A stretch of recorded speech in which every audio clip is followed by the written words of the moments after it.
This is Tim Roy, the voice of your Golden State Warriors, and you're watching Bay Area Sports Wrap.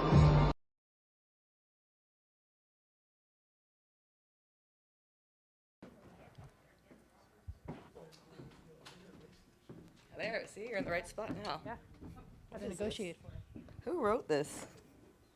Who wrote this? The girls? I'll give it to you later. Mystery, wow. What did it kind of feel like at the end there? Confetti coming down, and There was confetti coming down? it was like the Who did the confetti? the streamers or whatever it is, paper something. But just what did that moment feel like clinching? I don't know. I'm bittersweet in terms of, we're supposed to do this. That's my mental. That's my mental. That's me kind of saying must win. Like, and I told the girls, like, we intentionally picked you guys for this reason. To do things that, for the first, that was what Tip Hayes said when we celebrated in the locker room. She goes, you know, we're the first. And I said, well, I intentionally all chose you guys as well to do first things. And so, again, I credit to Ohema, obviously Joe too as well, Jess, the leadership. It starts there, and it's the support, it's the motivation. Like, Joe pushes me. You know, he really does push me to not just settle and not just be mediocre. So I credit that. And then the players were intentionally chosen to do a lot of the first. Yep. It looked like Dallas was starting to pull away early in that third, but you guys make a comeback, crawl all the way back. What just kind of worked in that second half for you guys to make that comeback? Yeah, Carla. Carla came alive. It was just hard, you know. I know we're a well-conditioned team. I think they take pride in it. And so I think it was great that our bench just really kind of came to life. I was sitting there trying to find a rotation that I liked, and LA came in, brought great energy in terms of rebounding, defense. Carla kind of just navigated herself in the pick and rolls. She made the calls. Kate obviously came in with a ton of energy from the jump, and then Ja finished the game really well, making clutch threes, and then V shooting free throws. So I went past your question, but yeah, I think everyone just stepped up tonight, which is really nice. Yeah. Natalie, when you think back to when you got hired and then the expansion draft in December and all the things that have led up to this moment, and you sort of reflect on it, do you start now to have that moment of, this has happened, and you talk about being the first, but that it's actually happened and it feels real, and all these things that have occurred are finally now culminated into this moment? No, not really. As much as that sounded like a great question, no. You know, because we're not done yet. So maybe after season, you know, after this all done, I'll reflect. But right now, I'm already thinking about Minnesota. You know, I'm already thinking about the next step and how I'm going to make sure that they all recover tomorrow, what the plan is tomorrow with Kitley, because, you know, she didn't play. So I'm thinking about that stuff, to be honest. I think my opinion is, I think when you lose focus and you start to think about other things other than the present and where your feet are and what I need to make sure, you know, Kitley is ready to go. Even, you know, Caitlin didn't play a lot, so I got to make sure she's prepared. I got to stay present. I got to stay where my feet are. And again, Minnesota is up next. And I think that's why I think we've been able to do what we do, because we stay present. I really don't allow them to celebrate. They can, obviously. They can enjoy this. But I also keep them humble. Like, hey, y'all want to keep going? Y'all want to keep making great strides? Then let's stay focused. You know, I'm a party pooper. Yes, I am. I know. I'll try to be better. Just following up on Veronica's game, like, she didn't have maybe the best first three quarters, but she was able to finish strong. What does that, you know, say about, like, her growth this season and, like, just being able to finish these games for you guys? Yeah, I would say if earlier in the season she probably would have, you know, tilted her head and rolled her eyes, and she's not doing that anymore. You know, and she told me, she's just like, hey, anytime you see me slipping like that, she's like, just stay on me. Just stay on me, Nat. And yeah, that's what we do. Our whole staff does. And we do that because we know she can do more and she can push, and we need her as a leader. And so I call her now Unfazed. Her name is V Unfazed. Burton, that's her name. And then obviously she knows exactly what we need to run towards the end and who to attack. And so, yeah, just having her out there and closing the games and those free throws. I mean, someone said it didn't even hit the rim.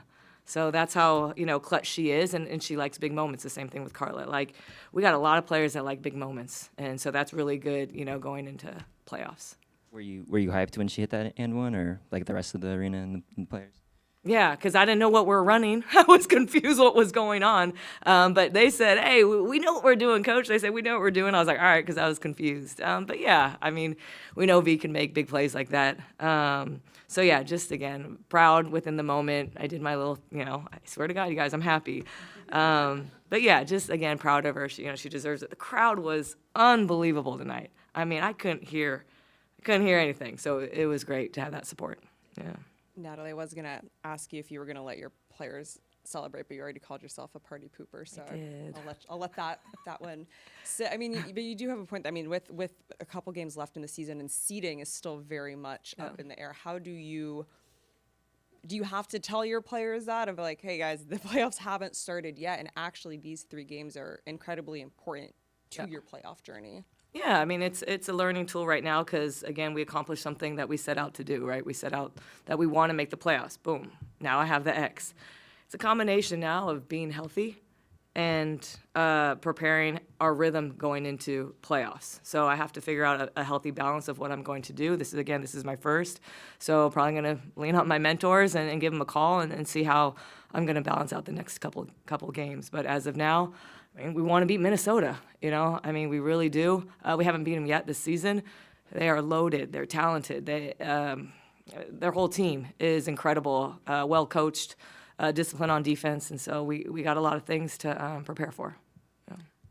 Natalie, Veronica said that one of the things she was proud of is just how the team has navigated these 4 games in 6 days, and one of them being a back-to-back, and that fatigue is always an issue. But how do you feel about just the way they've kind of, in this home stretch, every game a must-win game, as you've said, just the way they've responded to that pressure? Yeah, I mean, I think they like challenges. I think, in all honesty, if you interview every single player on our team, they love challenges. They love to be pushed. They're not afraid of it. And I think that's what's kind of cool is, like, we like to be uncomfortable.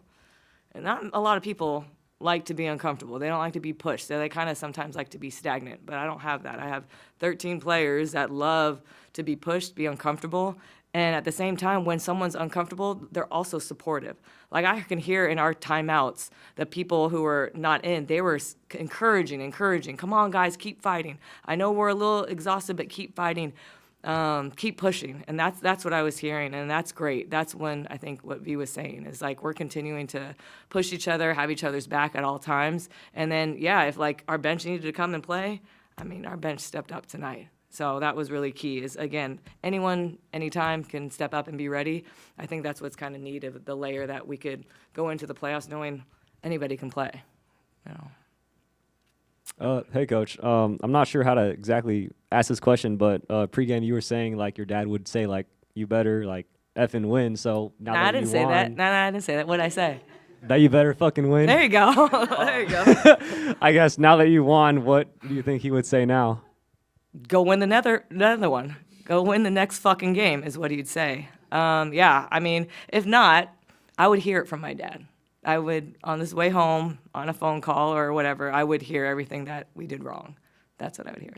Oh, and then follow up, just at the end of the game, there was like, I think like 2 or 3 possessions back to back where they kept advancing it. Can you talk more about that, kind of what you saw? Because me personally, I was confused because there was no timeouts for both teams. I didn't see that coming. So what was your perspective on that? They kept advancing it because they did have a timeout. Oh, they did? Yeah. Anytime they advance it, that's a timeout. Oh, because on the scoreboard, there was no timeouts. I was confused. Reset. Oh, yeah, they don't show the reset on the – yeah, so we both call it a reset. Okay, I was just confused about how that worked, but okay, thank you. Yeah, reset. You've talked a lot about just like staying present. I'm wondering, like, where did you learn to do that? Because I imagine that can be a little hard to do. Like, it can be easy to look ahead. It says playoffs clinched up on the scoreboard and everything. Like, where did you get the ability to kind of be grounded like that? Mentors. Mentors told me. Joe told me, Missoula. I think it keeps things very clear. It keeps things very, and that's part of it too, is like what I talk about is block out the noise, and unfortunately sometimes you guys are the noise, because it's a distraction. And so like tonight, I said, this is going to be our hardest game of the season. It is. It's going to be the hardest because you're hearing outside noise. Well, if we win, we're in. And I was like, well, it sounds so simple, but it's not. You have, like I said, I told you guys, this was a team that had nothing to lose, but they're a better team than they were last week. They're faster, they're stronger, they're fighting for spots in the future. They're literally trying out. Like, you don't waste minutes. Like, anyone who has an opportunity to play and they're fresh, that's a dangerous team. And they're young too. And so anytime they have young players, and Chris did a great job. He did an amazing job to keep their energy in. They could have quit a long time ago. So just credit to Dallas coaching staff and the players. Obviously Paige is just an unbelievable player. Now I'm just losing my train of thought because I'm talking so much. But no, just the fact that we could, lock in and finish this. What was the question, Marissa? Oh, okay. But yeah, from my mentors, and not to get too distracted, how my mind just went. But yeah, exactly. I get distracted all the time, so it's helpful for me to stay present, stay focused. You don't want too many outside noises to get into their head. Sorry about that. Yeah. Natalie, in that second half, it seemed like Carla Lake was always making the right decisions. She went too fast, went too slow. Yeah.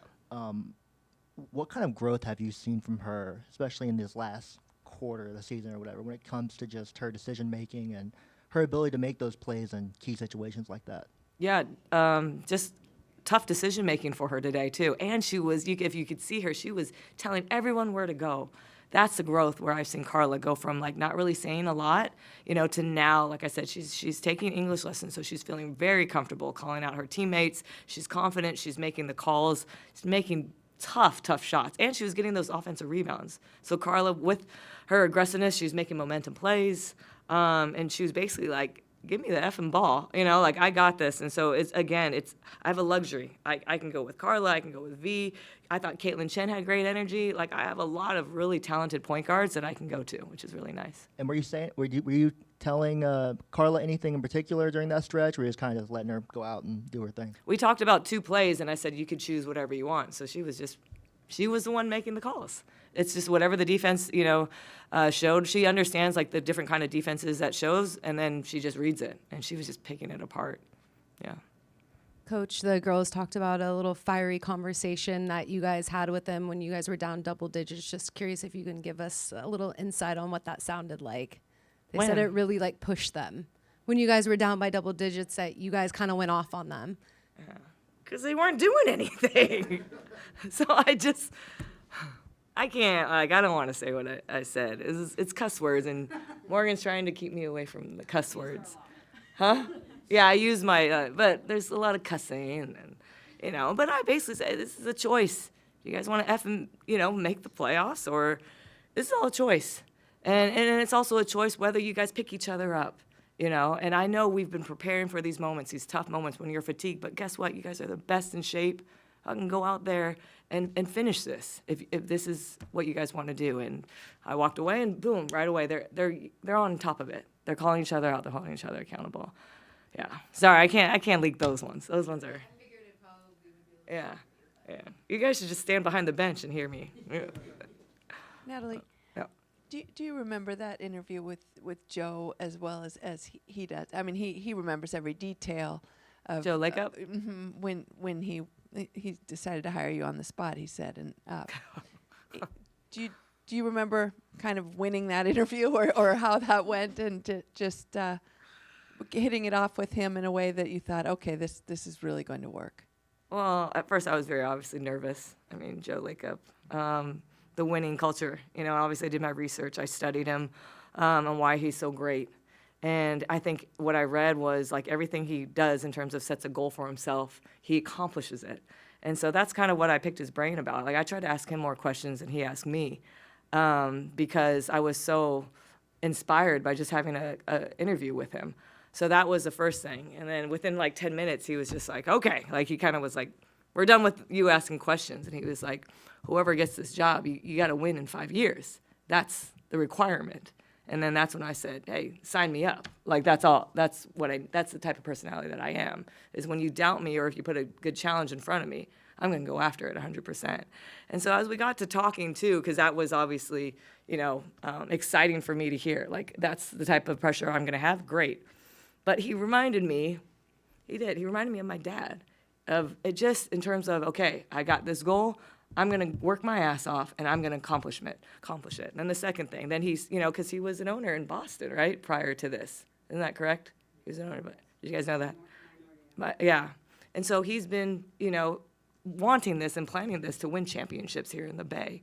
And so, again, and prior to that, he was working, I think, for, correct me if I'm wrong, Invisalign? Yes. Yeah. So, again, I'm going off topic again. But anytime he puts a goal to himself, and it's a high goal, he accomplishes it. And that kind of reminds me of my dad. And so that's why I was like, I told him that. I go, you remind me of my dad. I know he's kind of smiled or whatever, but like, that's when I knew. I was like, God, I really want to work for this guy, just because he has high standards, high expectations, and I love that. So, yeah, I was really like, I hope I get this job. I didn't know he thought I was good for it on the spot. I didn't know that. Yeah. That's nice to hear. Wow. Thank you. Yeah. Thanks, you guys. Thank you. Thanks, guys. I'm Tim Roy, the voice of the Golden State Warriors for Bay Area Sports Wrap. Please give a like and subscribe to our YouTube channel.